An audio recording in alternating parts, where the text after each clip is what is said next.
So before the next thing I want to share is the agenda. What are the topics that we're going to go through? I hope everyone had the same opportunity to have a look at the email, which went through some of the agenda items which is in there. So here's a quick overview of what we will cover today. I'll cover most of the settings that makes your remote facilitation via Zoom more engaging and more effective than most in-person session.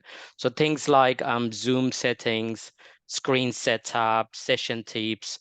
I will also look at looking at and giving you tips on how you can cope when you have a single screen and you're doing a facilitation, how you can go with that. We'll go through some of the resources that we usually do, like the A table, and we'll look at the Mentimeter as well. And in the end, we'll do a breakout session and like practice breakout session. If you're not familiar with using breakout session, this is a great opportunity to do that. And to do that, what I've done, as you have entered in tonight's session, I've given everyone the co-host access.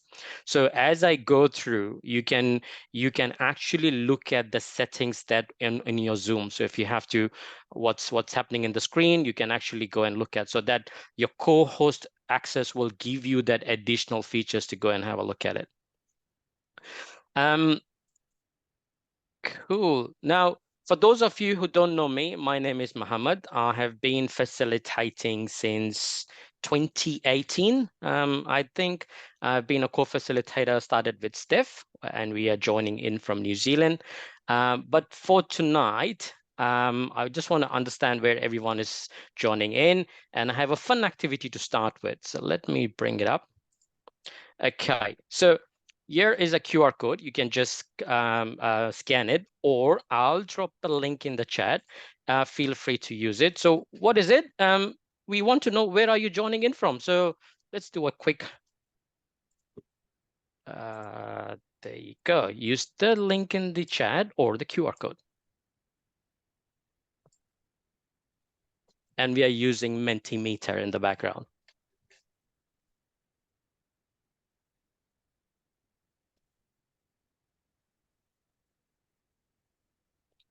So I've put in my first one, which is Hamilton, New Zealand. That's where I'm joining in from, with my lovely wife, Iram, who is also from Hamilton, and Steph, who is also from Hamilton.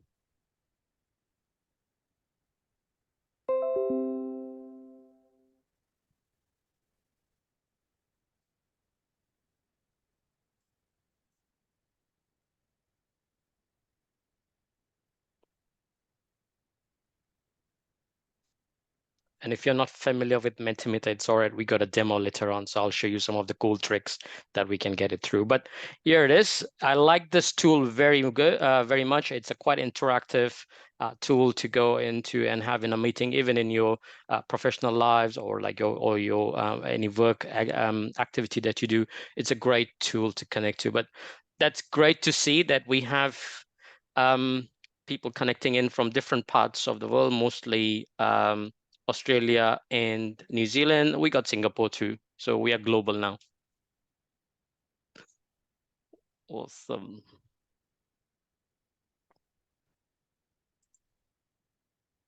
Okay, let me go back to my slides. Okay, so just quick house rules for tonight. Here is on the slide, we got the culture of the group. So mute yourself unless you're talking, or prevents the background noise. Keep the engagement going on the chat, and keep the video on, because it's quite an interactive session that we have planned in.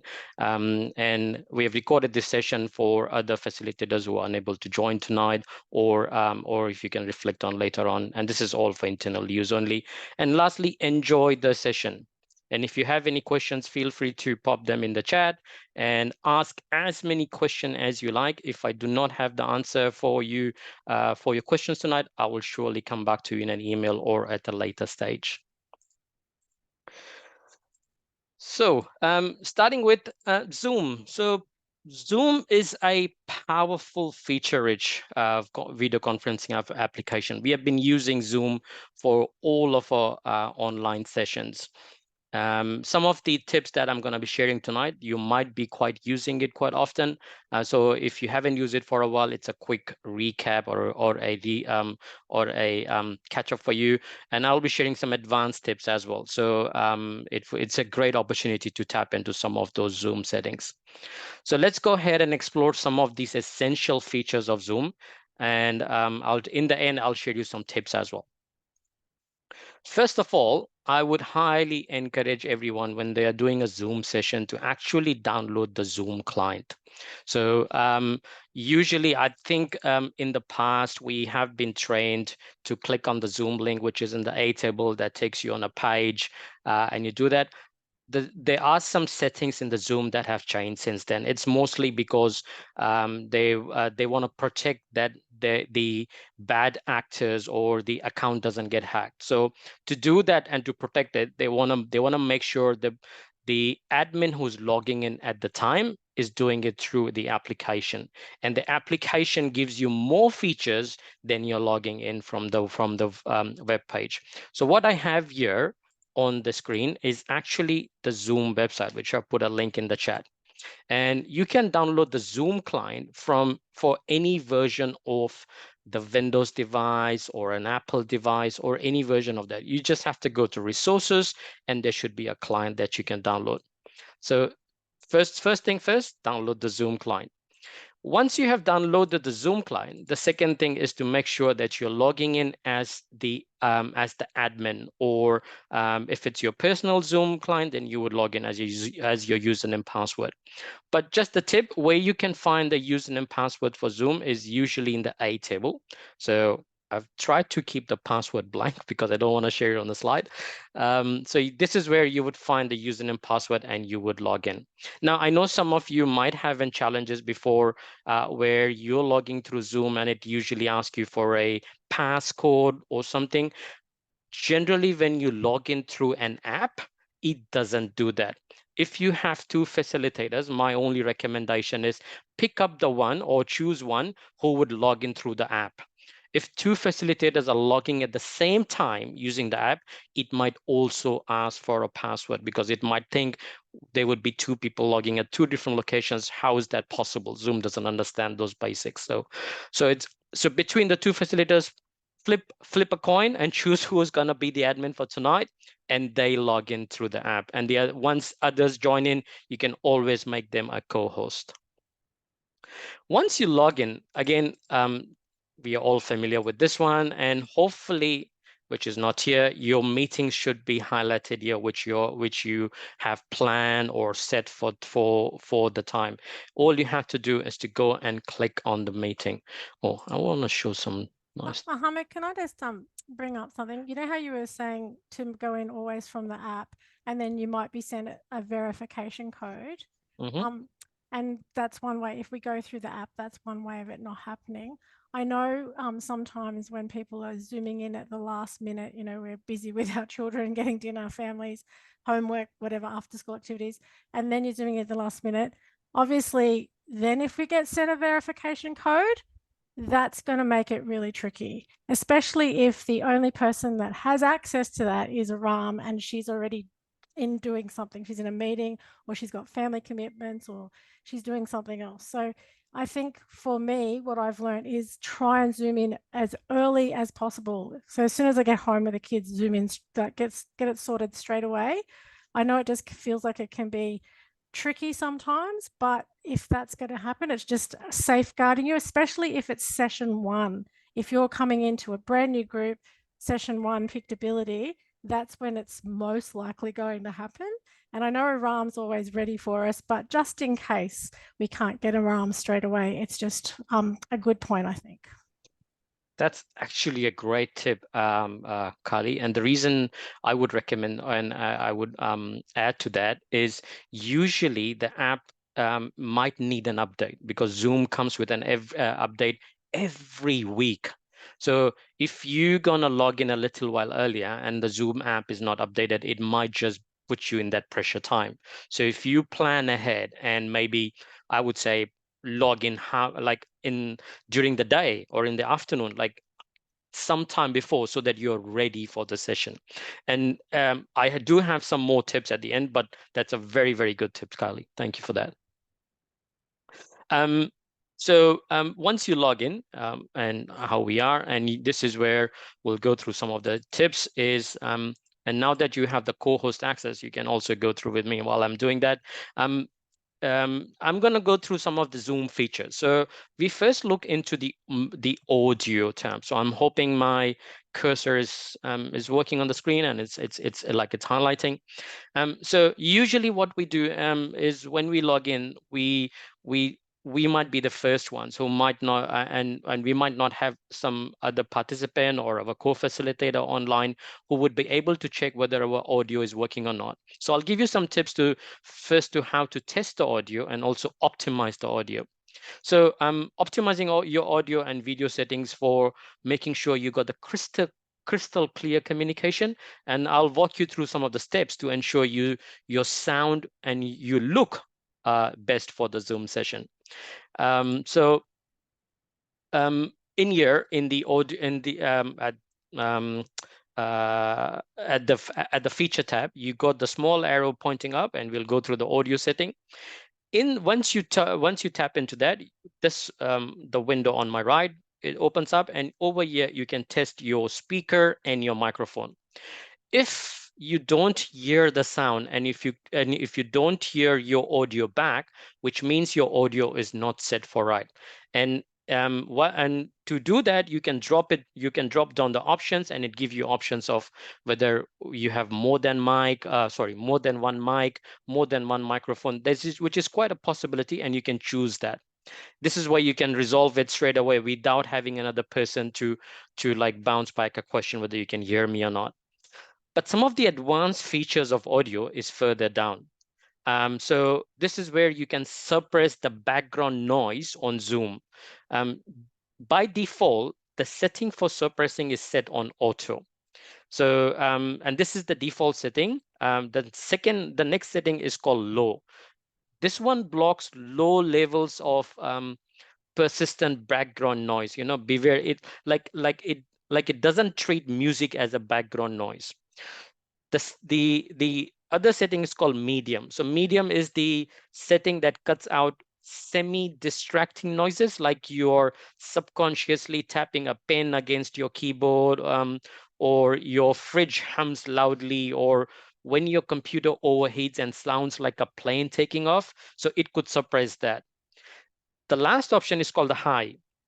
So this is Zoom's most aggressive background suppress, and which can curb all of the above, plus keyboard typing, fan noise, or even a dog barking literally in the room with you, and or someone which is terribly singing. So but the only drawback with this setting is your voice might sometimes cut in and out, because what Zoom does, it cuts everything. If you're not talking for a while, it will pause that audio. So if you are in that situation, like in a cafe or somewhere, I would suggest to use the high one for that medium. But if you're in a house, a medium or a low should be fine. Any questions before I move on to the next one? Can I just say this is really good to know, because we had one of our facilitators was facilitating from the airport because he got stuck in transit, and he had the kids and he just couldn't do anything about it. And so he kept on saying, sorry about the background noise at the busy airport. And this would have been really good for him to know for that. Awesome. Okay, so let's look at the second feature, which is the video. So I'll try and go through all the features in here. So that's why you see the second one is highlighted. So second one is video. And then in this one, we'll look at how we can enhance the video quality. Sometimes you might have a question is, why is my Zoom's video so blurry, is the question that I would ask. And there are various reasons why your videos are blurry.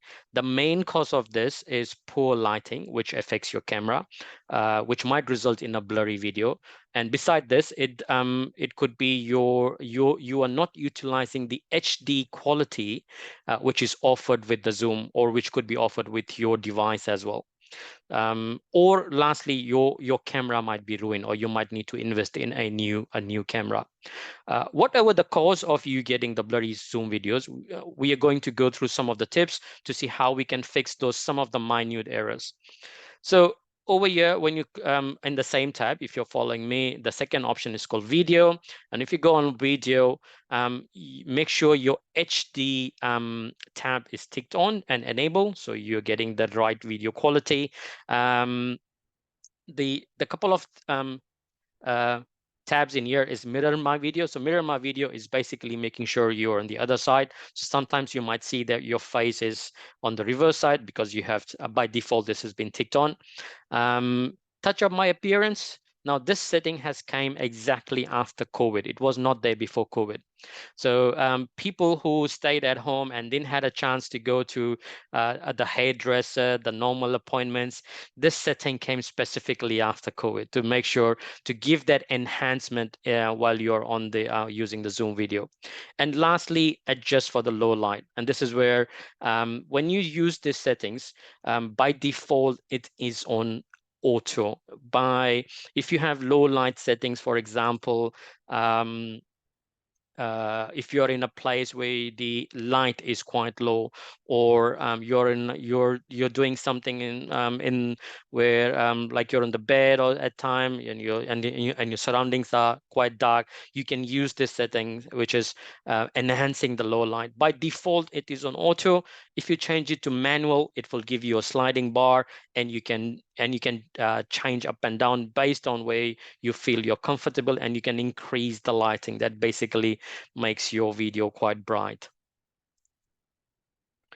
Definitely the low light adjustment setting might feel like a small addition to Zoom, but it's quite meaningful. And this is where you don't have to worry about finding that correct lighting or disturbing someone else during the night. Is that helpful? Okay. Please do feel free to ask questions anytime.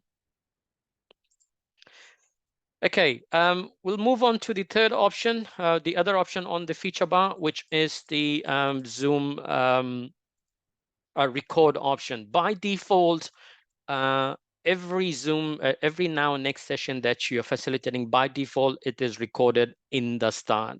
So Iram does that setting when she creates the session or the meeting session. By default, it is being set on record. What you can do is you can either pause the recording or stop the recording. My recommendation is pause the recording. The reason I say that, pause actually will, when you're ready to start the session, it will start from the time you have paused. Stop will actually make a different file. So for someone to go and download it from Zoom, every time you stop and start the recording, it will create new files. So pause is quite good. Another tip, when at the end of the 8th session, we usually ask for feedback or something from from the participants. If you want to record someone specific for that feedback, then I would recommend to go for stop and start. This is where you have a single video chunk of the of that recording instead of the full hour and a half or like 3 hours. One other feature that I would add in here is the pause button, and we'll go through a little bit and about it in my next slide. So pause is another feature that I would really like, and this is where if you have a single screen, it would be very handy. So sometimes you need to stop screen sharing so you can see faces again, or you want to got some reactions, or have a discussion about something, or you want to quickly look for a link or some information on some other website which may be in another tab or a file which is not on the slide that you are sharing. To do so, you might stop the share. So to do that, you click on the pause button. So what does pause does? Pause will freeze the last screen or the current screen that you're sharing with the session, and gives you the opportunity to go and look for other things in the background. So it will pause that screen, and you can go and do that. So for example, I'll share with you. I've paused in the screen. Now I have in my background, I've opened a video. I have opened my Mentimeter. You wouldn't see that because I have paused the screen. If I unpause the scene, I'll tell you which screen I'm on. Does that make sense? So this tip is really helpful if you got one screen that you're working on, usually at your Zoom, at your facilitation. So it's a great tip to tap into. And this is one of the advanced features for Zoom. Another setting that we are all familiar of is the chat. I'm just going to quickly touch base. We're all familiar with it, but chat is a great tool to connect to. Again, it's a very useful if maybe someone is struggling with their audio or even unable to turn on video during a session, and you just want to make sure they are following the session with the rest of the group. This is again an alternative communication channel to administer or help anyone. Mohammed. Sorry, Melo. Yep. Yeah, sorry. Before we move on, just that pause screen. Yep. I'm just curious because can you explain it, like in our scenario with Now and Next, for example, how that might be helpful? Because like, so for example, if we're sharing a slide or we're sharing something and then we go back to the group to have everyone on screen, if we stop share and then share again, what's the difference with the pause? I'm just not sure about how that's. Okay, sure. I'll answer your question before I go back to Bethany. I think her hand is up. So Sorry. if I look an example, let's say an example where you're doing a well-being survey in session 6, all right? You have shared the screen on the slide with the QR code. You put the link in the chat, and you want to go back to the tracker to see if the participants have completed the survey. So instead of stopping the sharing, going back and looking at it, you might do that. That's an option. But if you want to make sure that you are sharing the screen, which is your QR code on the screen, but you also want to go back and look for the information, and you don't want to display that to all the participants on the group, you can actually do that. I get you. One other example I could give you, and this is from the last session that I did with Kylie, was while we were talking about something, and it was an important topic about connecting with professionals. So what we did is we paused it. We went to the Plumtree website, looked at the ebooks, looked at the resources, and then came back and shared it. So for the participants, it would be the slide that you are sharing on the screen, but in the background, actually, you are doing more stuff. Yeah. And when you're ready, you want to make sure you open the slide that you want to share. Does that make? Yeah, cool. Yeah. That's much better for me now, at least. So thank you. Cool. Sorry, Bethany, you've been holding your hand for a long time. That's okay. I'll lower it down in a minute. I'm outside, so I apologize for any noise here. I have two things. One, so if I'm understanding the pause, then that's basically it pauses the screen that the participants are seeing, so you can be looking at other things. So that's basically the function, right? So it's kind of like putting curtains up or something, or so you can do things behind the scenes, which is really helpful to know because I didn't know you could do that. The other thing I've got is just on the note of the chat function. This very meeting we have, I sent a message through chat before and I realized it's defaulting to the AI writer. Is that correct? But for me, it was defaulted. So when I sent a message, it just went straight to the AI writer, and I don't think anyone saw it. Who should we be sending messages to, you or to me, or? You can choose the meeting group chat as an option. Yeah. That would be all. I didn't check. I just fired a message of, sorry, we've got a thunder here. And it just went, and I looked later and it's sent to the AI. So I just thought I'd share that in case it's defaulted for anyone else in this meeting as well. So. Yeah, actually, Bethany, I noticed that for some reason I got a direct message from the AI chat as well, and I just thought that that was odd. Yeah. Yeah. Okay. But if it's happening for anyone else, just raise your hand, or what I'll do is I'll just drop a chat again to see everyone can receive it. I think the reason why that happens as well is because you came in after AI was already here. So AI, when you come in after AI is already taken on a role as a co-host in the meeting, and then you have to kind of check who you're going through. So you would probably choose the person you wanted to talk to, if not the whole group. But I think it did it by default, as you said, Bethany.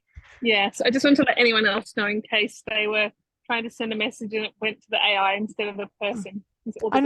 I noticed Emma's one got through, so I can see Emma's got in the. But I actually had to choose the group. It was actually going to AI as well. Yeah. So does that happen to participants when they come into Now and Next now? No, we don't do AI in our. This is only because we're recording it for our. And I think maybe because we're all co-hosts, because it all I think all the message that we all got gave us the ability to actually disable that read chat. Yeah, good point. Yeah, AI has thought about himself being the master in this group and added himself ahead, even though we are all co-hosts. Amazing, right? Yeah, definitely. And that will be another masterclass. So yeah, any questions on the pause and the resume one? So just to confirm, it will pause the last screen that you have shared. So while you were on the screen and you click on pause, that will be the screen shared until you come back and unpause it. And it's a great feature, advanced feature from Zoom if you have a single screen to work on while you're facilitating. Another great feature that I like is the annotate, which I'm using during the session as well. You can see over here. So there are a couple of quick tips in the annotate.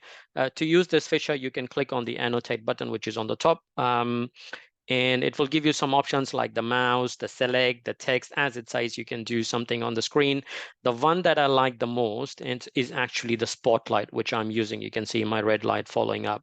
So spotlight displays your mouse pointer to all participants when your mouse is within the area being shared. So use this point to for any important parts of the screen that you want the participants to reflect on. So it's a great feature to do. And if you have used like any of the other features like the text and the draw,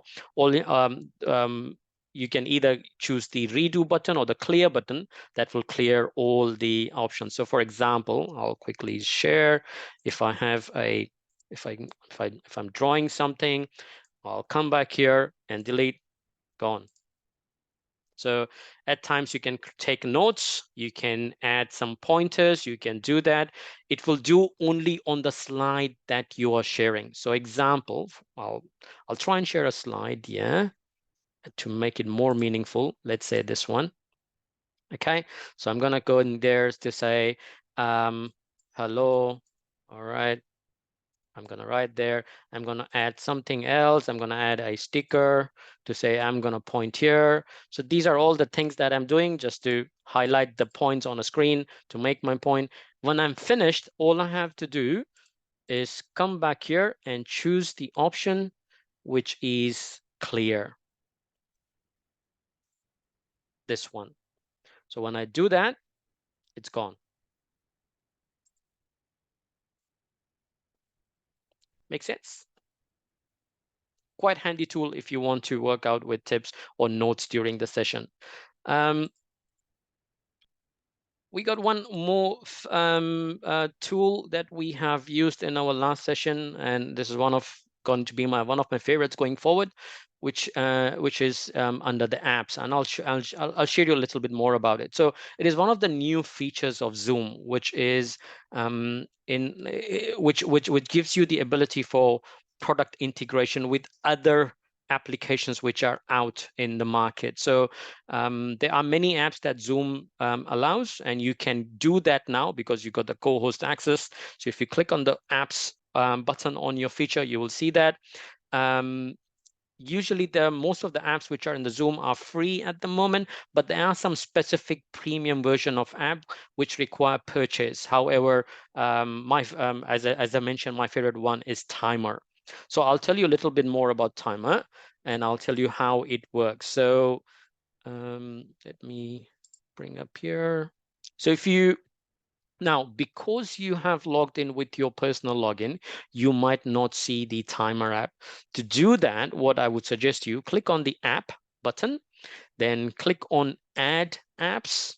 If you click on the Add Apps, you can go and search for the app called Timer, which is this one, and you can choose Get or Add. When you do that, it gets added to your Zoom app. And after that, for every time it will be in your Zoom portal.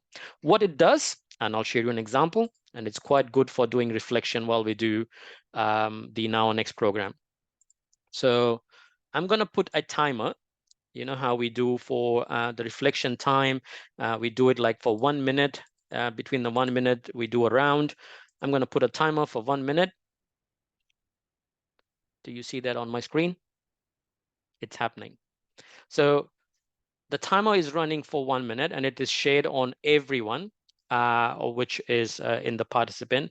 It will drill down, and it will give me a sound, a small humming sound at the time when it's finishing, like 5 seconds before. So what we have trialed this in our last session with Kylie, and we have seen the change where participants looking at the timer subconsciously they were keeping it under the minute. They were just wrapping it up. So it's a great tool to make sure that your round is set for 1 minute. You can also do it for other things like we do for reflection time. We say if we give you 5 minutes for reflection, you can put the timer up and it's going to run. We do it for other things like signature strength activity or PERMA. We say we're going to give you 10 minutes to do this activity. You can run the timer and leave it on. Did you see that? Did you hear the? We did. Cool. Could I just add as well? When we have participants who are neurodivergent, some of the feedback they've been giving us is they need to have a very clear understanding of the agenda and the timings of each part.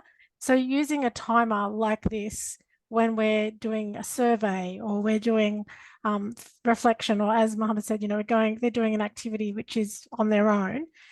It gives them a general idea of approximately how long they've got. And then, if someone finishes 2 minutes early, they can quickly go off to the bathroom or get a drink or something and come back because they know that's how long it's going to be. And I think it gives them more of an idea of certainty as opposed to that vagueness that can sometimes happen when you're waiting for other people. And that's the feedback we've been getting from our neurodivergent parent participants as well. Yep. Can I just ask a question, Mohammed? Sorry to interrupt. Yep. When I'm looking on the app, I can't see anything more than a collaboration options. Is that because I haven't got anything? You were saying if I click something, then I could open up and find the timer. I'm still not finding anything to give me any search on different apps. Okay, so let's just walk it through. So you've clicked on app, and it opened up a small window next to where it is. And then you clicked on add app. There's no add app in what I'm looking at. You're talking about the apps along the bottom of like what you're showing in your red, what's circled up there. And I'm at the bottom. I'm at the bottom, and it's only giving me an up arrow. And in my up arrow, what do I actually have to click in the? Yeah, if you can click on. Sorry, I see what I've done. Okay, right. Bond moment. Thank you. Found it. Okay. So a couple of things to note in here. There are some preset times, so you can choose them. Or over here you got the top and down arrow. You can change your custom sign. Custom time. So you can make it as long or as small. One thing to note is make sure you enable these options, which is show timer to all. Otherwise, that will be just for yourself if you're speaking. So make sure you enable that. and it's a quite helpful feature, and there are other apps as well. Go ahead and use it. Couple of apps that are inbuilt in there are Mentimeter, Airtable. There are different apps, but the only challenge with that is if you're using an app which is based on an app or like collaboration, the other participants should also have the same app and the login. If not, it will not work. With the timer app, you control it because there's no collaboration. You are just sharing what is on the screen. So it's one of those small apps that makes the huge difference. Any questions before I move on to the next slide? Could I just add, I think when using the timer, use your discernment, because you might have a small group. Maybe you're used to doing a group of 8 or 10 people and only 3 show up. And you might think, all right, let's give everyone 2 minutes now for reflection. You know, it's an opportunity. And that's just a general, just letting people know this is just a general rule of thumb. So you know how long 2 minutes is or 1 minute is. You know, it's not, the timer doesn't go off and then the screen explodes.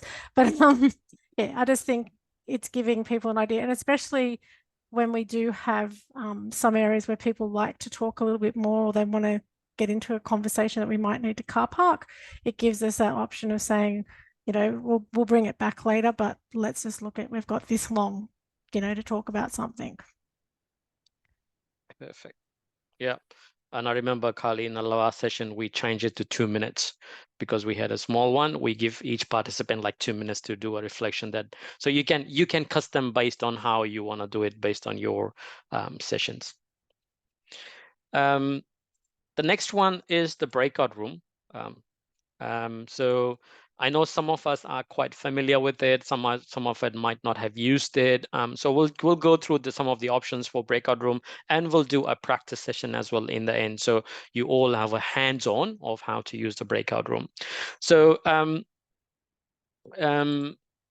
some of the ideas why you would use a breakout room is where you want to have a like a discussion group during the session, or you want to have a brainstorm, or if you have, or you're doing a large group and you want to make sure facilitator 1 and 2 we like divide the participants and go and do a reflection so that you divide the time by 2. So that there are many ways you can do it, but depends on how you want to do it in your session. But it is a great opportunity to do that. The limit to breakout room is up to 50 breakout rooms per Zoom license that we have. So I don't think we're going to break that 50 breakout room at any time. But I just wanted to share that with the group. We have the opportunity. And by default, only the host and the co-host can assign the participants of who would come in and out of the breakout room. Not everyone can. And to do that, you need to click on the button which is called the breakout room. Now it might not come on your feature tab, so you have to go the 3 dot buttons. That's where it would be, because it's not a usual feature, it's an advanced feature. So when you do that, you can click on the breakout room. When you click on that tab or the small button, a small white window opens up.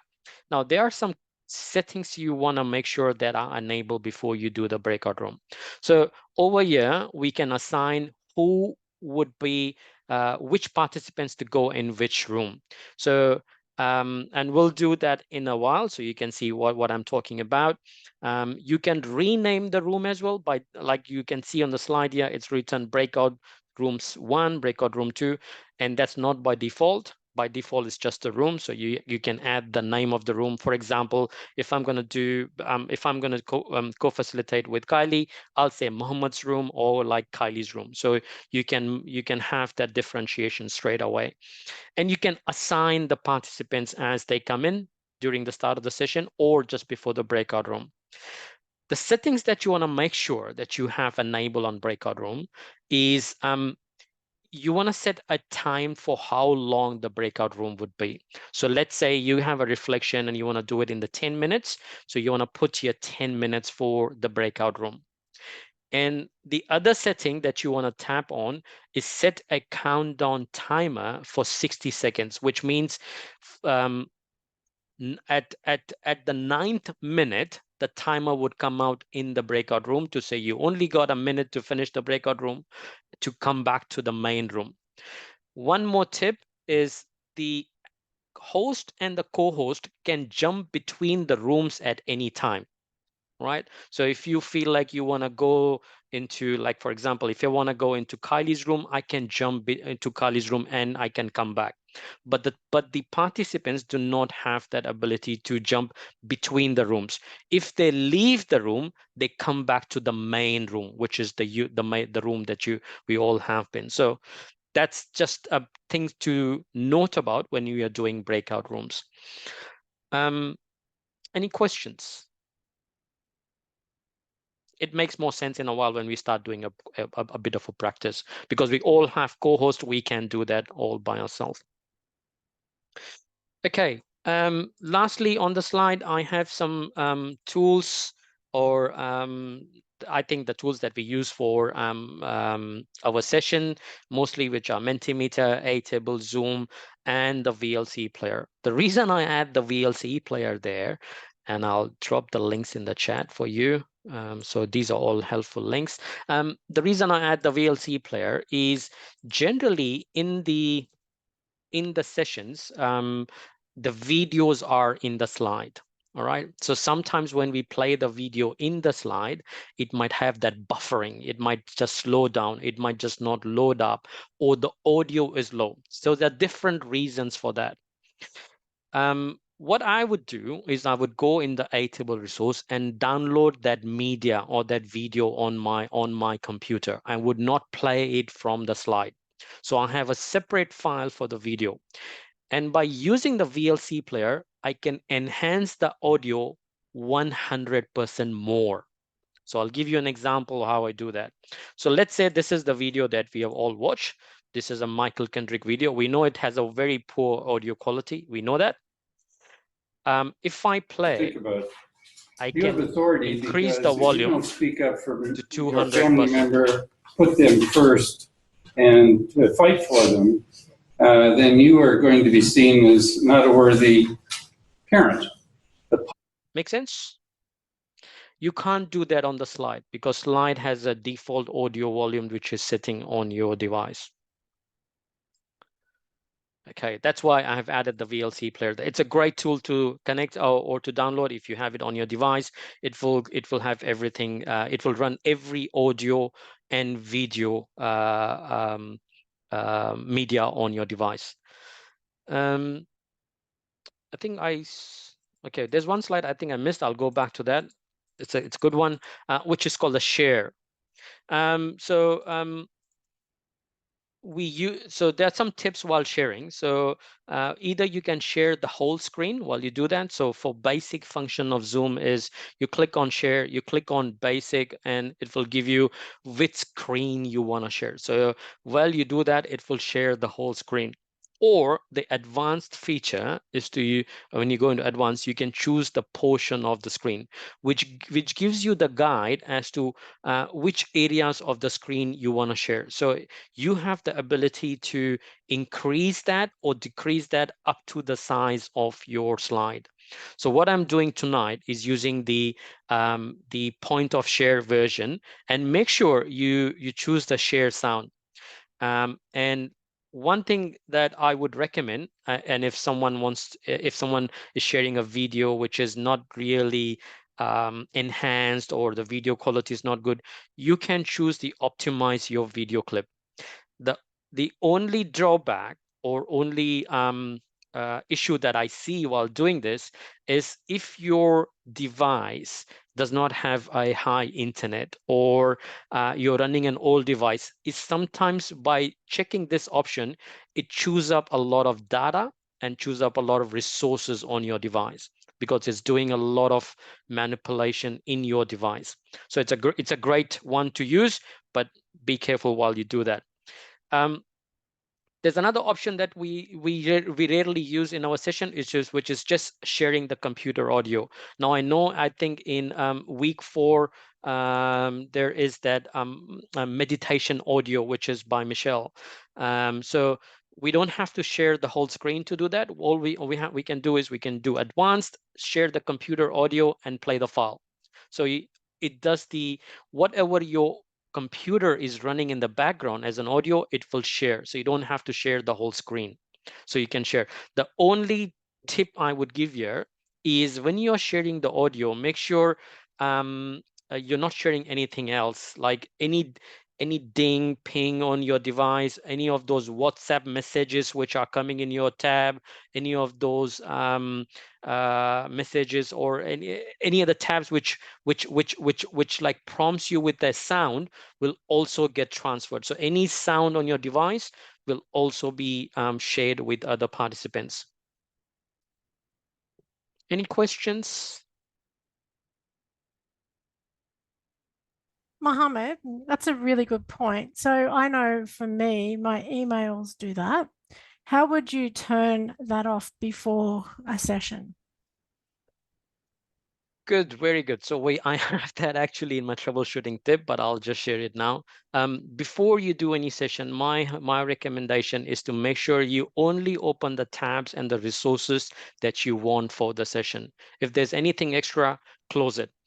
There are two reasons to do that. One is you will have less distraction of what's happening in the background. The other one is your computer resources will be used in its optimum use. Otherwise, you will have a slow access, a slow internet, because your resources are chewing up in the background. So yeah, so recommendation is to close everything in the background, which is not used for the session, and use everything which is in the session. Beautiful, thank you. Okay, so the next one I have is a couple of demos before we go and do some practice. Any questions before I bring up the demos? Okay.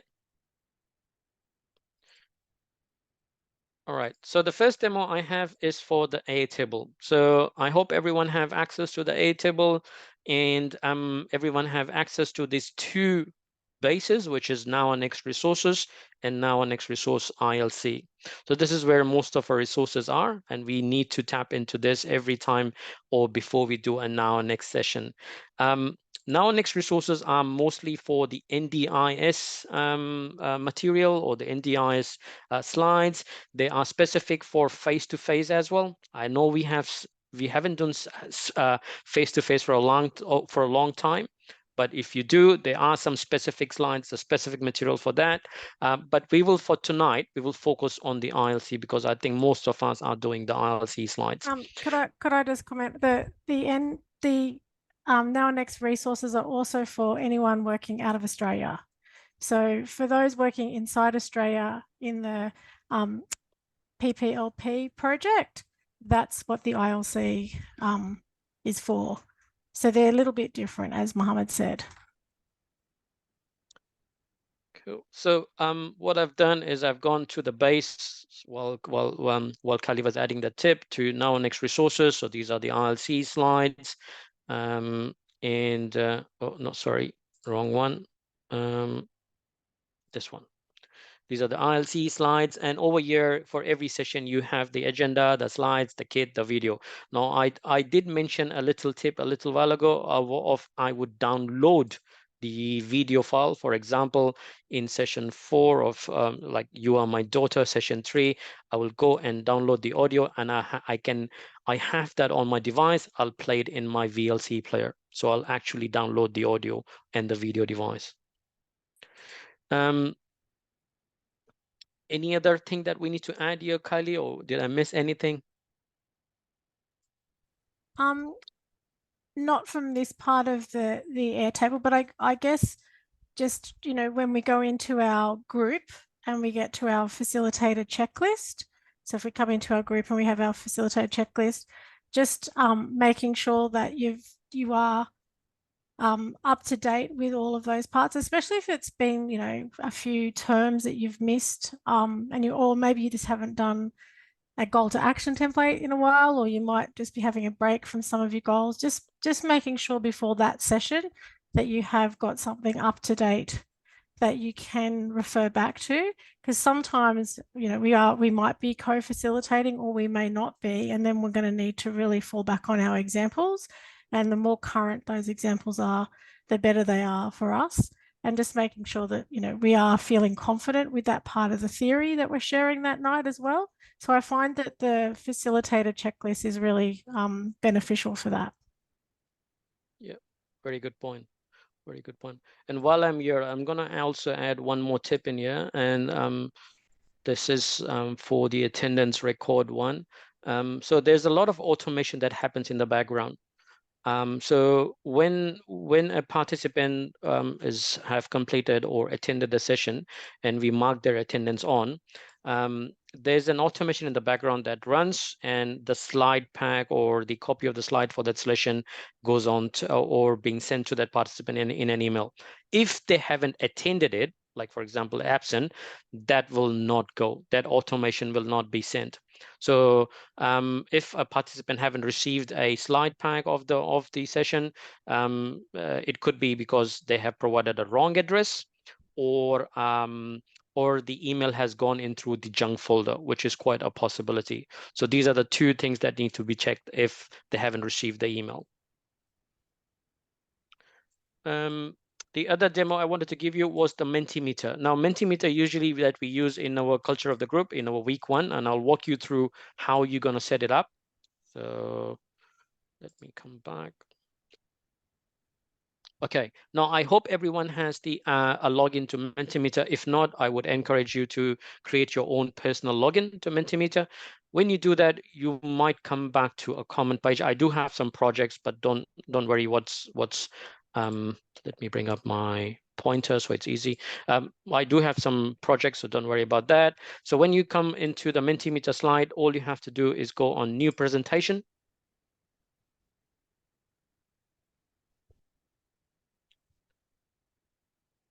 Okay. Hopefully it's showing up. Okay, and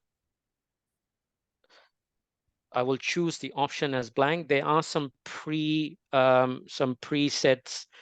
presentation or previews which are good if you are doing like schooling, college, work, reports, and so on. But for the culture of the group, we'll choose the option blank.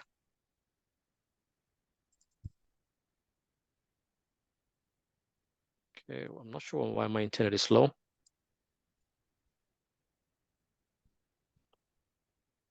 Okay, cool, it's happening. Okay.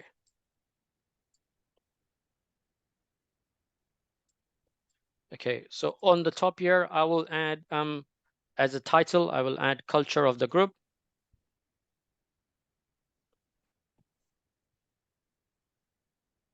Cool.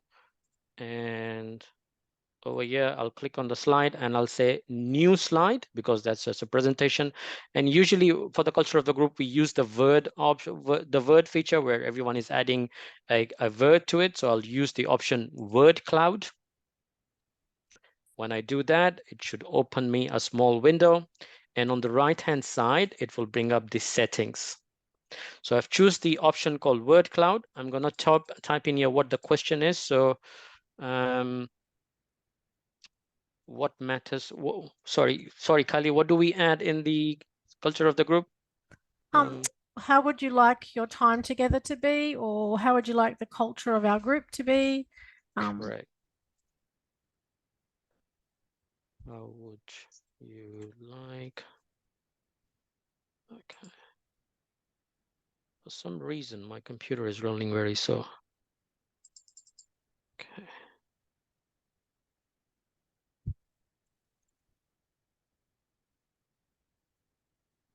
Can I just have a look? Does anyone use Mentimeter for their culture of the group, just out of general interest?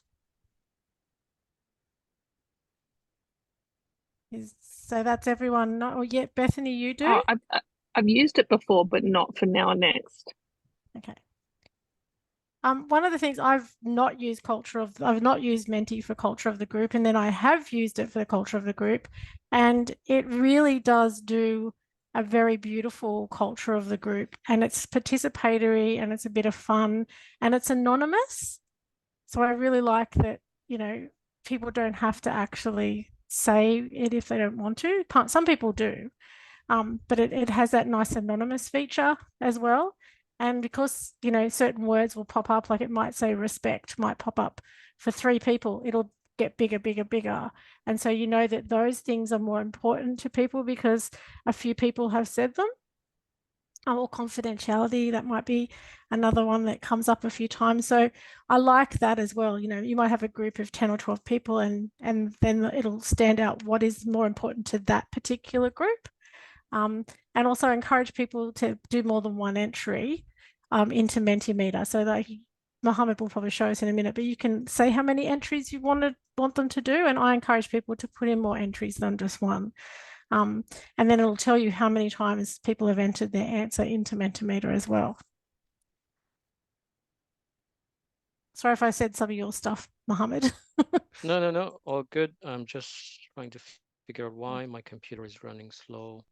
The other thing is it's nice and easy to take a screenshot of, and then you can share it in your Facebook group very easily, and you can share it each week. You can even attach it to a slide for the next session.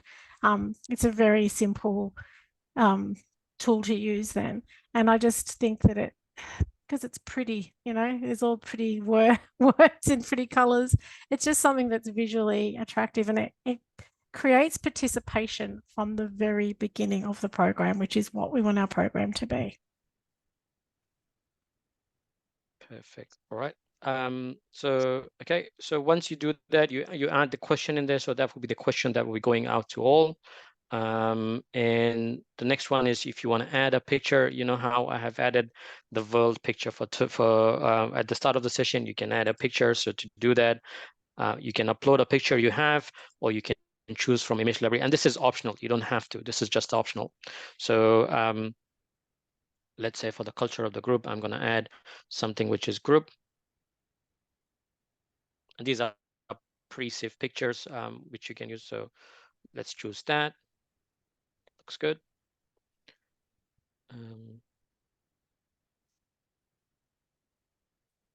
Save. Okay. So over here on the right, we got some more options to work with. So you can design how your slide could be. So taking the option 2. So I want the picture to be on the back. So I'll choose that one, full image. And the interactive one. So this is where Kali was mentioning how many entries we can have. So you can have by default 3, but I would add 5. So eventually they can add 5 entries into the slide. They can have multiple responses. They can try once and they can try again. So you can choose that one. There's another feature which is good, which is the show the QR code. So it will show it on the screen. So you don't have to do it in another slide. So it does by itself. And if you want to share the link, which is on the top here, so you see on the top, share link, and you can just copy the link and then share it in the chat. Done. And I'll put the link in the chat and we'll see if it works. Or if someone wants to use a phone, they can do that too.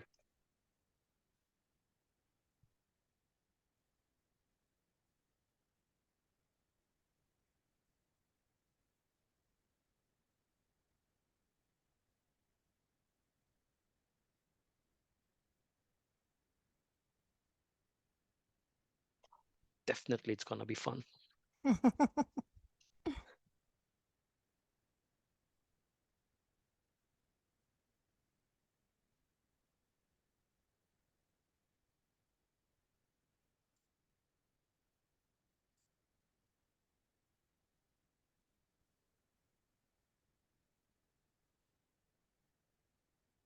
Is that helpful? Is that demo helpful? Is it make you confident to go and use the Mentimeter in your next session? Any questions on Mentimeter, or you want me to walk through some of the settings? Or the good thing about this one is you only have to set it once. All right.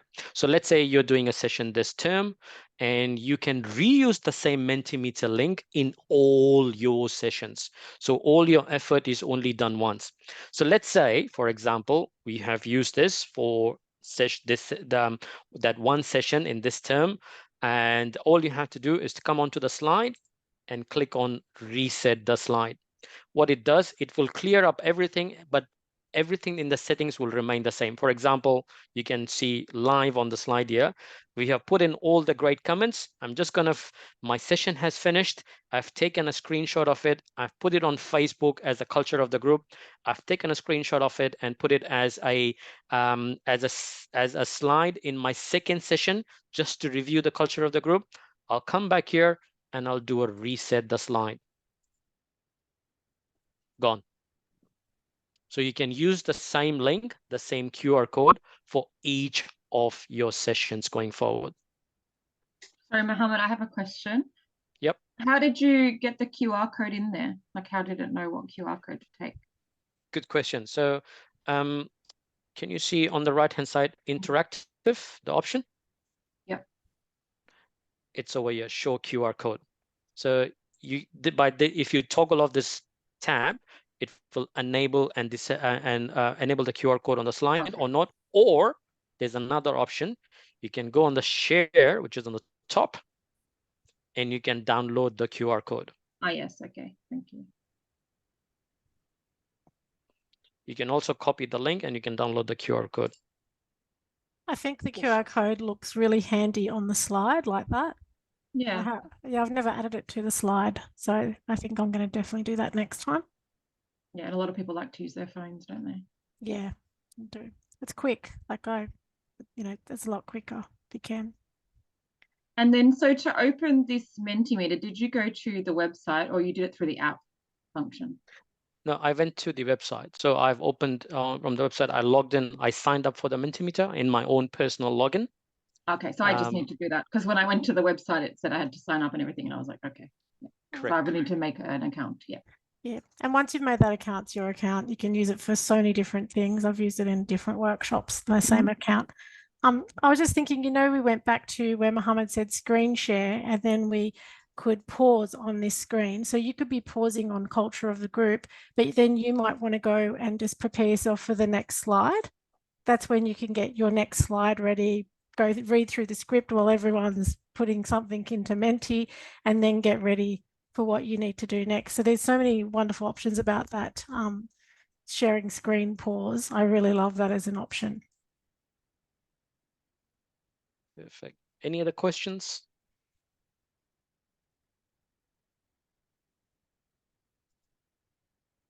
Okay. I think this might be something nice. You could even, with your co-facilitator, you might want to say, let's have a go with Menti.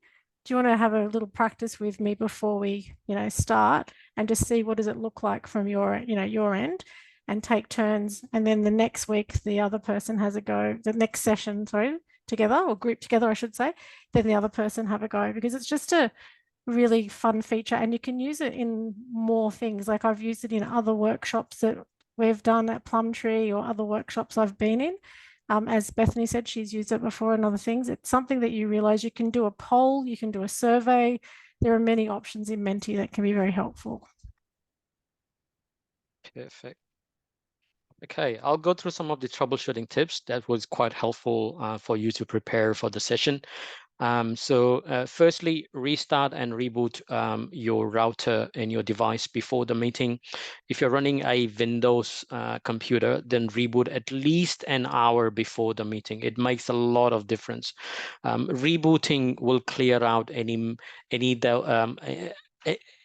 of those memory that is sitting in your computer, which might stuck a program or making more computer resources available during your meeting. So it's a great way to just restart the device and the modem before the meeting. Secondly, only open your apps when you need the meeting. So try to refrain from opening your browsers, your Office apps. Only use the essential apps required for your presentation. If you must have to open your browser like close all the other tabs, except the ones you need for the meeting. You want to free up as many computer resources as possible, and every byte counts. Have all the co-host and the host who are presenting the meeting to make sure their Zoom app is updated on the computer or the device they will be using for the meeting for that time. If possible, hardwire your internet connection. This will help you avoid any tech issues with that unstable Wi-Fi connection, which can affect your audio, which can affect the audio quality and overall the attendee experience. Remember, there was a study done, and people don't usually remember if you had a bad video, but they will always remember if you had a bad audio. Minimize background noise. So use a standalone microphone or a good headset or the best quality that you can find. So let your audio setting be suppressed in the background. And we have gone through some of those settings, like how you which you can choose to. Lastly, set up your background. So if you prefer not to use your virtual background, make sure you got a real background, which is clean and uncluttered. So these are some of the settings. There's some more to go through. The other one I have is specific to audio and video. Make sure you are in a quiet environment. Turn off your notifications on your computer and turn off your phone to silent mode. The less the distraction, the better it is. If you're using headset, make sure your headset volume is not muted. I know some of the headsets have that option to mute and mute. So and I would highly recommend to invest in a quality microphone. Using a built-in microphone in your laptop or your mobile device is usually not recommended if you're facilitating a session.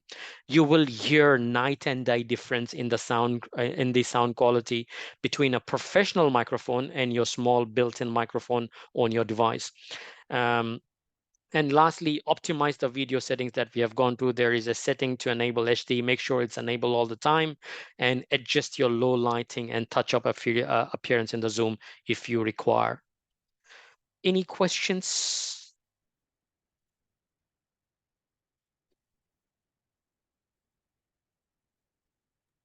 If not, can I share? Yeah. Actually, I do have a question. I just realized that it was from early on, Mohammed. When you mentioned about downloading Zoom client, so can you just go over why that is important again? And the other thing I wanted to ask is, sometimes I'm logging in as Plumtree Children's Services, and I'm using that, but sometimes I'm logging in as a different, I might be just using a Mellow, my own Zoom account. Would I need to download Zoom client for every account that I'm logging in as? Very good question. So firstly, why you would download the Zoom client. So Zoom client will give you some advanced rich features which will not be available for you if you're doing it in a web version of it. So that's why I would recommend you to download it. The second reason I would recommend you download it is usually because if there is like an error with Zoom when you're logging in, usually via the web, it will ask you for a one-time password or those passcode. It will not ask you if you're logging it through an app. So that's one of the reasons. Thirdly, as you mentioned, you got different logins and different access to different services. No, you don't have to download different versions of Zoom. It's just one app that could use it for different logins. All you have to do is log off once you have done it and log in with your new login, whether it's your personal one or the Plumtree one or any other service. You just log off and log in. So are we able to, on a laptop, download a Zoom app? Yes. Okay. Yes. Well, there you go. By default, I'll quickly share the slide and I'll tell you where it is exactly. It is, if you go to zoom.us website, it's just a website. You click on resources, and on the at the bottom of that page you get download Zoom client. That's where you'll find it. And that's the app that we're downloading essentially when we download Zoom client. Okay. Correct. Thank you. Correct. Okay. Awesome. and make sure that you open or log in this app at least an hour or two before you're doing that session, because generally if there's an update on the app, it is getting updated. It will not get updated unless you log in. So when it is sitting in a dormant on your computer, it will not get updated. It will only get updated when you log in. And that's also why we have extra time at our first session, because some people, you'll see them coming in and they have trouble connecting their audio, they have trouble, they keep dropping out, and sometimes they just need to update their Zoom app and all their problems go away. So if you have a participant that's having a lot of trouble and they just keep dropping out, you could say to them, have you updated your Zoom app lately? You know, and that could be, as soon as they do that, that could be a whole big difference for them. And then each week they're not always dropping out on you, they're not always having audio issues. It can just really mean a lot more success for that participant as well. So it's not just us who are benefiting, it's our participants.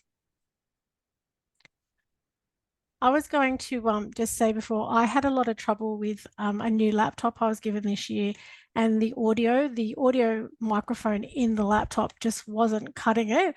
And Mohammed coached me through. I had like professional help, professional IT helping me, and still we couldn't fix this problem. I tried a different headset, that wasn't working. And then Mohammed fixed the problem. He said to me, get a headset with a microphone that has a USB attachment. Because Mohammed, can you tell us why the USB attachment for microphone and headsets are better? What is it about that? Yeah, so the USB microphone and headphone attachments are specifically made for Zoom and Teams call or virtual calls, which is for your laptop. The general one that we had in earlier was one of those 1.6-inch pin that goes into the audio socket or the mic socket. That generally is not made for a laptop. That's made for a like an audio device or something else, which will not work with your laptop. So you will have always that pitch in and pitch out when you're doing an audio. But if you want a crystal clear, invest in a USB microphone and an headphone. It made a massive difference to me, and also everybody was saying, Kylie, you sound so clear. Don't know if that's a good thing or not, but yeah, it was definitely, I got amazing feedback, and people just said, oh, you're not dropping out anymore. And I didn't know that that was happening because I can't hear myself dropping out, but it was happening in both Teams with Teams meetings and with Zoom meetings at times. And it wasn't always consistently happening, just sometimes, but Mohammed helped me, and we know that it's made a big difference, don't we, Mohammed? Oh, yes. Yeah, so that's been good. Okay, any other questions before we jump on to some practice sessions for breakout rooms?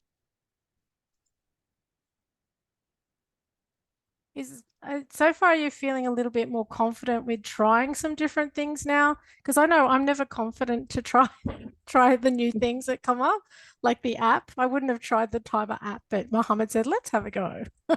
So is everyone feeling a bit more confident to have a go of things? Yeah, I just have a question. I'm on my phone. Do I need to be on a laptop to do this then? No, I think your phone should also have those options of a breakout, but you might have to just find it, like scroll it around. Okay, because I was kind of checking in that, yeah, it did look different to what you're showing on the screen, so that's cool. Yeah. Could I give there's no issues. Before we go into breakout room 2, could I give another little tip that's worked for me? Recently, I've had to do a bit of facilitation and been the only one facilitating, and I only have one laptop, one screen. So what I've been doing is I've been dialing in as making my phone a participant. And then I've been setting it to no audio so that there's no feedback sound. So my phone has been a participant. I've had the screen turned off and I've had the audio turned off, but I've made it my co-host. So my phone becomes my co-host. And then just in case we're having a bad internet night and I do drop out, I'm using the data on my phone so that the laptop's my Wi-Fi, but the phone is my data. So it does chew up a little bit of data, but it's been a safeguard for me, and it makes me feel more confident facilitating on my own in case of Wi-Fi or technology dropout. So that's another little tip that's helped me with that. I don't know if anyone else has used it, but it's just worked. Okay. Right. We'll try. We'll do a quick practice session for breakout room. So so I just want 2 admins for this now so that we can practice. How about Emma and Mello? Do you want to do the first one? I will walk you through. Okay. So if you click on the breakout room option in your feature tab. You just want one of us to do it? Yeah, or you can both add it because you all both have options. One can add Oh yeah, okay. 3 participants and the other can add the other 3. But make sure you talk. You both talk to yourself. Who are you adding in which group? How many rooms would you? How many people in each room, and so how many rooms would you like us to add? So Emma's room and Mello's room. Yeah, Mello's room just and 2 Emma's rooms. Room. Yeah. Okay. I've added Emma's room. Does it show on yours, Mello? Okay, so Emma, if you've already added Emma's room in yours, but you haven't started it, so Mohammed, I've opened I haven't opened the rooms. I'm just setting up the rooms. So now Emma's setting up a room and I'm setting up a room. Is that going to create a clash? Yeah, because it is not. It is doing it in a temporary mode. So let Emma do it. Yep. And then we'll go on. So Emma, you go ahead. You have the magic wand. So if you could set up 2 rooms, Okay. and assign people, you can choose or you can do randomly. Okay. And once you are done, just let us know and you can click on the Open Rooms tab. Now, before we go into these rooms, there are 2 options that I would recommend. Is like we can stay there for like say 15-20 seconds and we can come back. So let's leave that room and come back. That's an option. Or Emma has an option to close all the rooms. So in that way, we would also come back to the main room. So we can practice both, Emma. You can, after 15-20 seconds, you can cancel all the room or say close all the rooms. We'll come back. Or we can, because we are all co-hosts, we can also come back to the main room. So you want me to change the time? And Yes. Bethany, if you click onto the 3 dots and open the down box, it should be at the bottom of that. It should say breakout rooms. If that's what you're looking for. I can't see any 3 dots on my hang on, the more. Yeah, more. Yeah. So under more, I've got security, meeting settings, background effects, and disconnect audio. And if can you scroll down further? Does it give you more options? No. At this point, Mohammed is about to jump in and explain then where it is. Nicely done, Mello. I think Aram said she couldn't see it on the phone either. Yeah. Yeah, I'm on the phone and I can't access it. Like I can't see the breakout rooms option as well. Okay, let Emma try and put us in the room. By that time, I'll find where that option is. I'll log in with my phone, and I'll let you know soon. Could I add one thing before you do? There is an option when you're wanting people to come back to the main room. You can type that to them, so it'll pop up, 30 seconds before. But you can also broadcast your voice. There's a broadcast option and you can say, come back to the main room now or something like that if you wanted to. All right, I'm going to send you. Okay.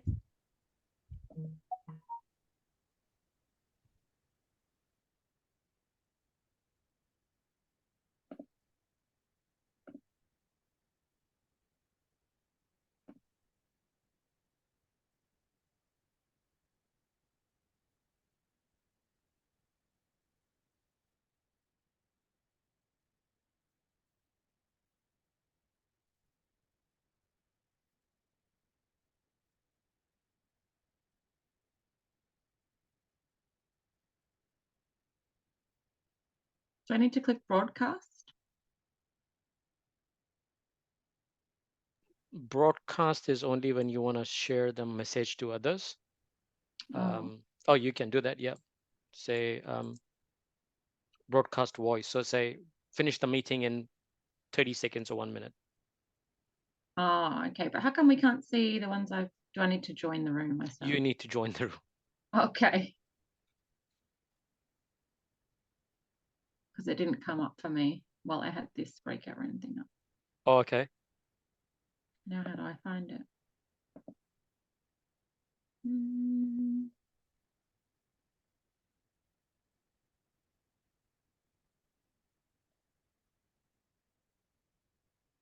No, everyone's come. Okay. That was not very good. It didn't show for me to join. Like, it didn't give me an invitation like when you're a participant. It looks like we lost a couple of people as well. No, they're in the other room. They're still in there. Okay. I'll come back. It will not give you an option, Emma. So you, as a host, I just have to join myself. Just go and join a room, a room. Did everyone else end up in their room? It looked like it. Yeah. So a great tip when you are assigning people to the room, make sure you also assign yourself to a room, which room you want to be. Otherwise, it as Emma has experienced, it will not give you an option or a pop-up to join. It will leave on you whether you want to go in room 1 or room 2, or you want to stay in the main room. All I could see was the list of where I'd assigned everyone, and there was a button to click join, so I was supposed to join my room, but I've left us all there alone. And you can choose to join or not join. And if you wanted to just say, Emma, you decided you wanted to just take me out, you could create Emma's room and only invite me, and just say, I just need to talk to Kylie about something, and we pop out and the main room keeps going.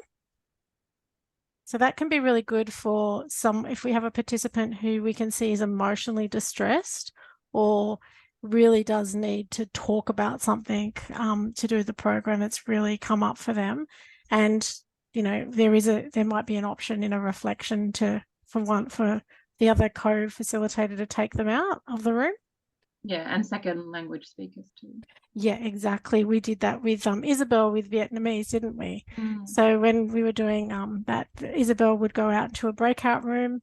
And that's why it's good to have this as a skill for everybody, because then we can be the facilitator with that group when we have second languages, and we can always have a breakout room for the translator and that participant. Yeah, good point, Emma. So then if that's the case, should we be setting up a breakout room so we don't have to rush to create one? And so we can just go to it if we feel we need to. I think that could be a good safeguard, just to have a breakout room on the side there ready and have, if it's needed.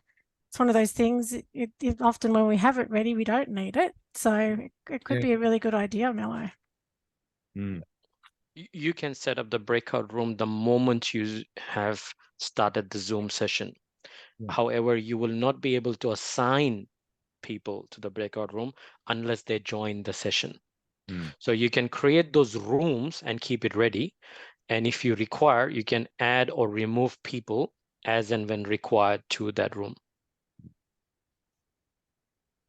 And if you just let your co-facilitator know you're doing it, then they might just start talking about a goal or something while you're doing that.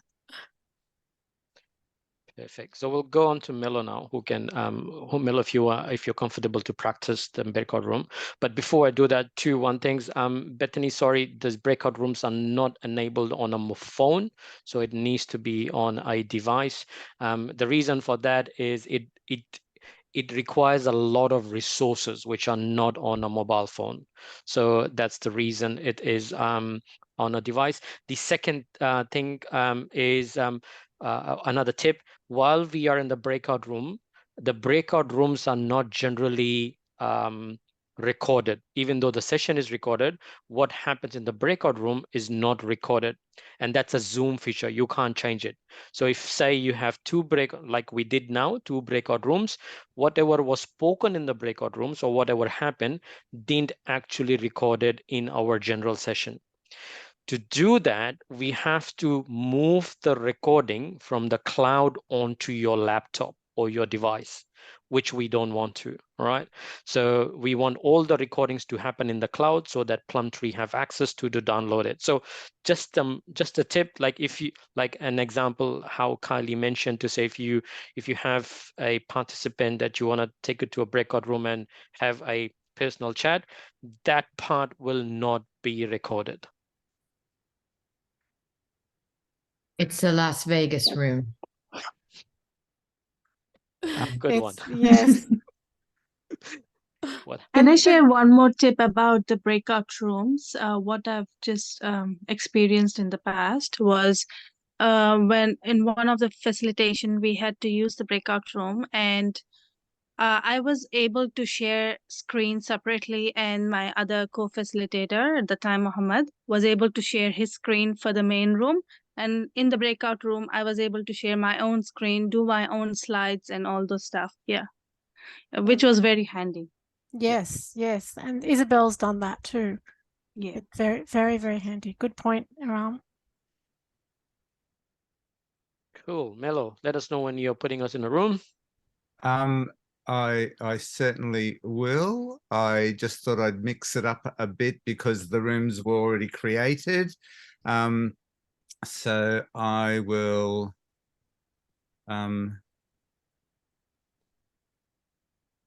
do also make sure that you go through the settings tab and you're putting us in for a minute. So the duration of the room is a minute. Sure. So I am going to, there we go.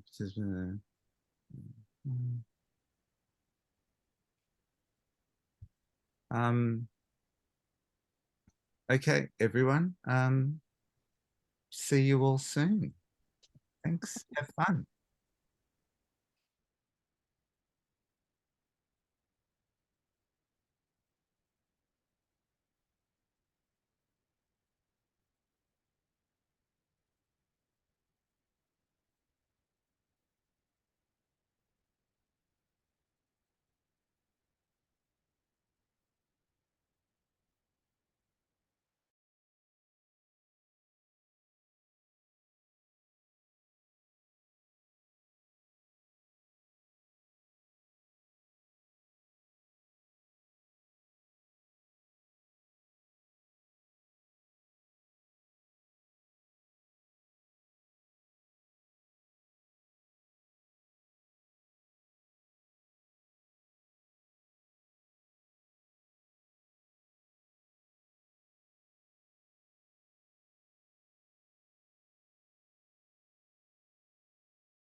Oh, we're the first ones back.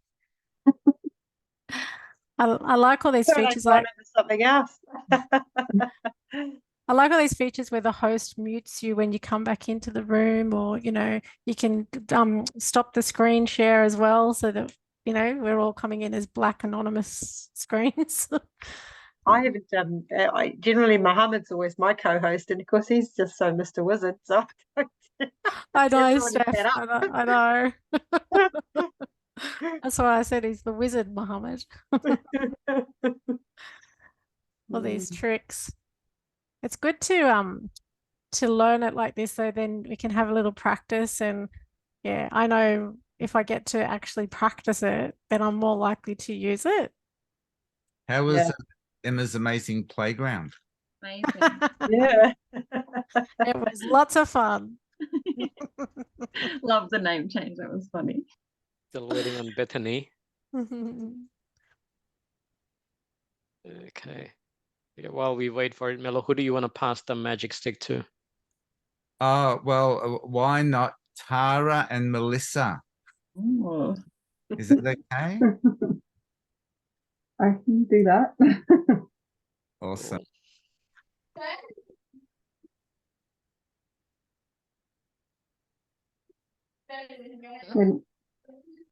Oh, is Bethany still stuck in the other room?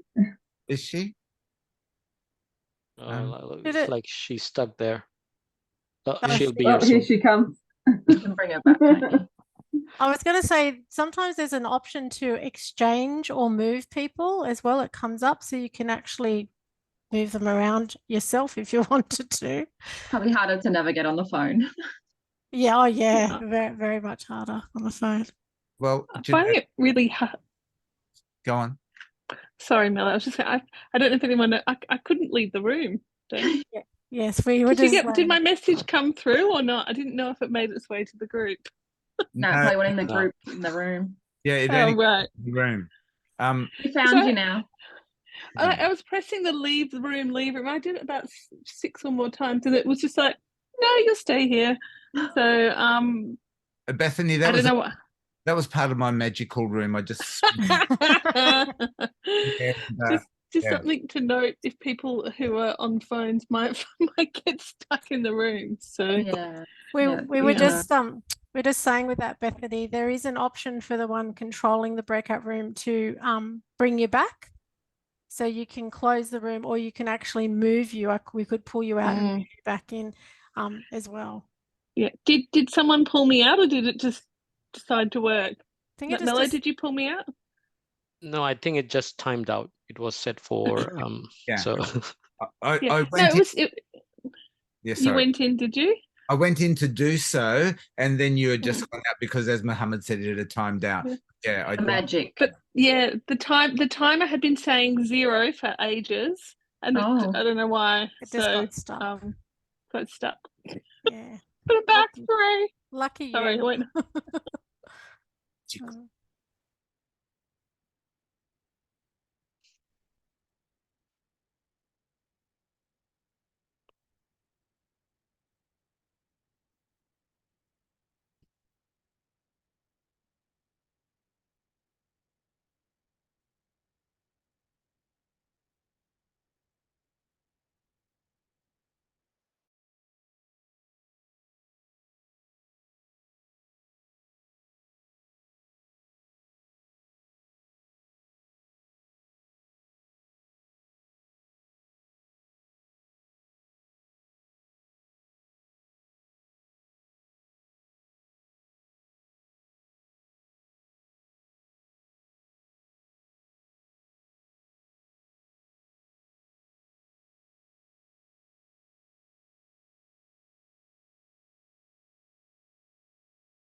You made it home. I had a different option this time. I had a screen pop up that said exit the room now, whereas I didn't get that before. Ah, okay. I just had to choose the blue button at the top right. Yeah. It says leave now or leave, and it just didn't work. Maybe it's amended itself. I don't know, but do you normally get a pop-up screen to leave? Yeah, it says I got it on my phone.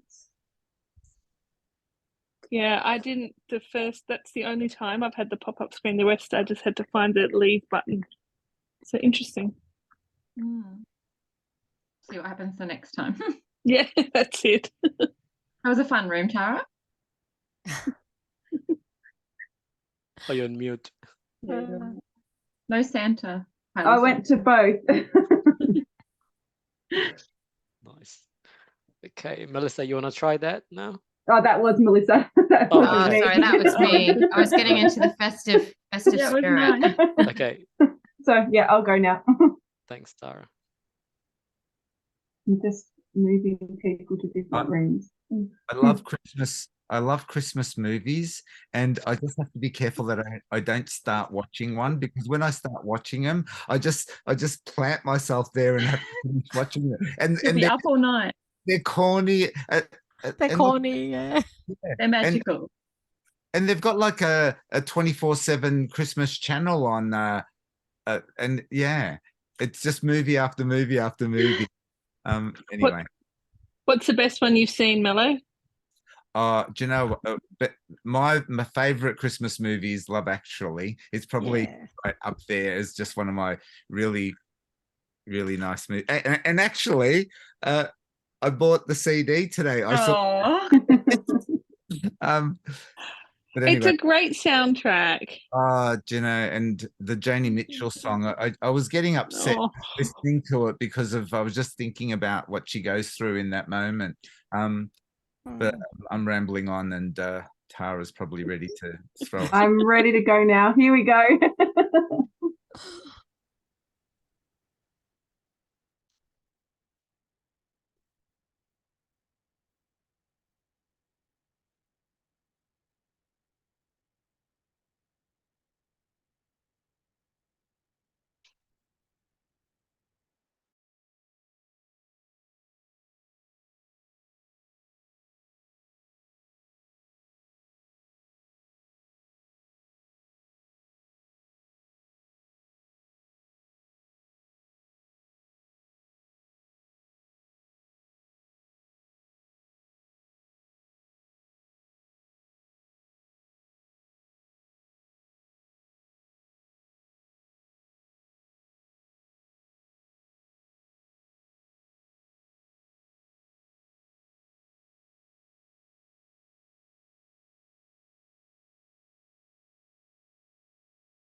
And Bethany, the Christmas Chronicles with is fun. I've never watched it, and I keep meaning to. Yeah, it's just fun, and because that's Goldie Hawn and Kurt Russell, right? Yeah, and it's actually nice because you don't see Goldie until the end, and it's just a really sweet connection because you know that they're actually a couple, and it's yeah. Oh, that's good. I must watch it. I mean, is it what age is it sort of suitable for kids? Yeah, like now I have 10-year-olds, so yeah, all ages. Yeah. Yes. And sorry, Steph, I actually was interested in your story, and this time I accidentally left the room. I'm not doing too well here. I was just saying that, yeah, so she's called Tui because she's got this white patch under here, and that's because here in New Zealand the blackbirds, the tuis, that they're black with a white patch underneath their hair, and so that's why she's called Tui, and that's why but she's my co-host. She is Mohammed has met her many times. She's usually in pretty much a lot of the time. I sit down, she's on my lap. I jokingly call her, now I know this is a little bit not quite PC, but I jokingly call her my little friend with autism because I cannot walk up to her and pick her up. So I cannot at any stage, anywhere in the house, walk up and pick her up. But if I sit down, she will come to me. So she chooses which she's going to come and be with me. As we jokingly say, cats have autism. like those books, isn't it? Like cats with autism and the dogs with ADHD. ADHD, I know, it's hilarious. I do look at my Yeah. cats quite often and I have a little chuckle. Yeah. Lovely. Right, who wants to be next? Suppose it's my turn. Steph, Kylie, and Iram. Yeah. Yeah. And it's Right, let's do this. Let's do this. And Mello, while Steph's doing that, I want to know your thoughts on Polar Express and Arthur Christmas. Yeah, Polar Express. I think that's a lovely movie as well, actually. Yeah, it's just really sweet. The story is really, really sweet. The graphics sort of were a bit different, so that it just a little bit to get used to. Yeah, Arthur Christmas is yeah, that was okay. Oh, I see. Yeah, look, I was having a play. You can change it all around, can't you? Yes. Elf is another one. Elf is really, really funny and fun. And hey, we actually watched Miracle on 34th as well. Oh, I haven't seen that for a million years. Yes. Yeah. Sorry, Tara. Right, we just actually watched the new one, A Boy Called Christmas on Netflix, and the kids really enjoyed that one. Okay. Good. Yep. Oh, awesome. A Boy Called Christmas. And then there's the classic Home Alone. Yeah. Oh, yes. The whole series. Yeah. The whole series. Yeah. It's like 7 of them now or something. Yeah. Hang on, Madeline. And controversial. Where are we with Die Hard? Total Christmas movie. First and second. Here we go. We're going to do this now. Okay. Let's see if I've done this right. Oh, yeah.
So I learned something new then. If I'm on mute and that pop-up button comes up, I can't unmute myself to keep talking before I leave the room. Ah. Look at all these things we're learning. Mm. Yeah, this is great. Yes. All the Zoom rules. Yeah. Yeah. And then it goes and updates itself again and brings in new things. Oh, it's good. Who wants to try next? Iram and Kylie. Do you want to have a turn around? I think she's on a phone. I can on my phone. Yeah. Oh, okay. You're on your phone. Okay. All right then. I'll put us into our. Then this would be the last one. Then if I put us into one, is that right? Okay. Yeah. Yeah. All right. Well then, while you're doing that, can we keep talking Christmas movies? Yeah. Have you seen the animation? It's only about half an hour long. Robin. No. It's quite gorgeous. It's done by the people who made. I don't know if you saw like the Gruffalo's Child, or the Stick Man. That's a Christmas movie. That one for the kids. Robin is quite gorgeous as well, and it's the main character's voiced by Scully. What's her name? You know, there's a throwback, Oh, Scully. Gillian Anderson. Thank you. Yes, yeah. Nice. So yeah, the bad person, but it's quite beautiful, and but it looks like it's very, like the kind animation style is like it's quite textured, like almost like decoupage, not decoupage, but like fabric. Yeah. So yeah. it's quite lovely. Were you in my room too before? I was just saying about Star. I don't know if anybody's seen Star. That is it's another animation one, and that's just so gorgeous. That's cute for the kids if you ever want, and it's the animals, and they're and they're kind of discovering what's going on, and yeah, it's quite hilarious. It's very cute. Actually, there's another one that's inappropriate because trust you, Mella. What do you mean? Trust you, Mella. I love it already. But I don't know what it, oh my god. Sorry, did I lose your train of thought? Yeah, no, I didn't know what it was called. Jennifer Aniston's in it. And it's not a Christmas movie. It's like Die Hard. There's Santa. People in a Santa outfit make an appearance, so technically it's a Christmas movie, even though it's not about the Christmas spirit. So yeah. Aniston, don't know. All right, I'm going to Google it while we're all still. Yeah, I'm ready Please to. do. Even while you're in, yeah. All good to open the room? Yeah. Okay. I can't find my camera there. Yes.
Does the recording of progress message come up every time you come back in? Just as it saying to you, that it's because you've come out and then you come back in. It's warning you what you say. We're going to know about it. Just in case you've forgotten. Yeah. Must be a good conversation in the other room. None of them have come back yet. They're in Mrs. Claus's room. Yeah.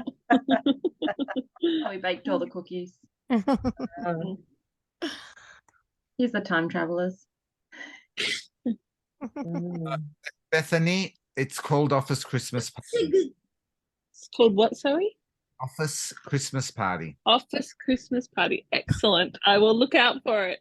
As I was saying in the other room, it is not Christmassy though. You know, there isn't, but there is a bit of Christmas cheer, a bit of Christmas spirit. Yeah. But anyway, you be your own judge, everyone.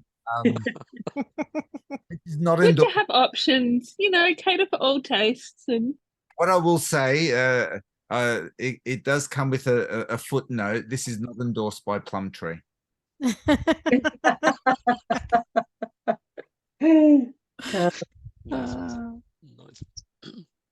Okay, looks like everyone have practiced. Sorry, Bethany, sorry, Iram. But when you have an opportunity to have a device or you're doing another facilitation, just make sure you do that before you log in or with another facilitator. So just to get some practice. I'll also email out the slides that I have used for tonight. So it's just for your use. So go ahead and add it. But overall, I think that's pretty much. If you have any questions specific to technology or anything, I'm available on WhatsApp. If you can't reach me, you all know my wife. She knows where I am. So,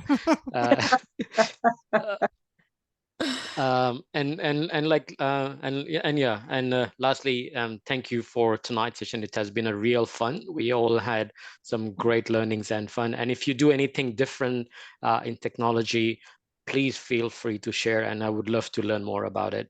There are some more advanced settings. I thought I'll not go in detail, but this should be specific to what we do. Maybe in the next session, I'll bring in some more advanced settings, some more different tools that we can add on, that we can more digest on. So, yeah, something for the new year. Thanks, Mohammed. Are you going to share these slides or bits and pieces? Yeah, great. Thank you. Yeah, that'd be awesome. Thank you. Yeah, thank you. It was fantastic, Mohammed. Thank you. And thanks everyone. Thank you very much. Yeah. Thanks for the conversation, everyone. It was very fun at the end. Lovely to meet everybody. Yeah, it was lovely to see. Have a wonderful Christmas, everyone. Yes. Enjoy the movies. Happy festive viewing. Well, I hope that AI actually got the list of movies for us. Hey, there you go. They'll be on our list on Netflix already. Bye, everyone. Take care. Safe. Bye. Have a good New Year. Bye. Bye.